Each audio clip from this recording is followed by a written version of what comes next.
সন্ত্রাসবাদী রাজ্যের বিরুদ্ধে, অন্যায় এবং অপকর্মের বিরুদ্ধে, চাঁদাবাজ এবং দুর্নীতির বিরুদ্ধে আমাদের নিরীহ এবং সাধারণ কর্মীরা যখন শান্তিপূর্ণ একটা বাংলাদেশের জন্য প্রত্যাশা করছে, তখন সম্পূর্ণ অন্যায়ভাবে তাদের স্বাধীন মতামত ব্যক্ত করার পক্ষে রুদ্ধ করে আমাদের তিনজন কর্মীর উপরে এ পর্যন্ত আঘাত করা হয়েছে।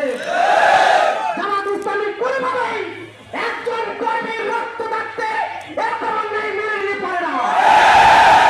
জামাত ইসলামী একজনকে মাঠে রেখে আরেকজন দৌড়ে পালাবে, এরকম রাজনীতির নাম জামাত ইসলামী না। আমাদের নেতাদেরকে যখন ফাঁসি দেওয়া হয়েছিল, আল্লামা সাইদি সাহেবের যখন ফাঁসি বলা হয়েছিল, বড়নদীর মাঝে আপনাদের মনে আছে, মাত্র 3 দিনে সারা দেশে 173 জন জীবন দিয়েছে। এটার নাম জামাত ইসলামী। অতএব আজকে যারা জামাত ইসলামীর নিরীহ কর্মীদের উপরে আঘাত করছেন, হাত দিচ্ছেন, তাদেরকে আমরা সাবধান করে দিতে চাই। অন্যায়ভাবে আবার হাত বাড়ালে হাতকে অবশ করে দেওয়া হবে। সন্ত্রাস এবং নৈরাজ্যের বিরুদ্ধে আমরা যে কোনো দলের আন্দোলন এবং সংগ্রামে প্রস্তুত আছি।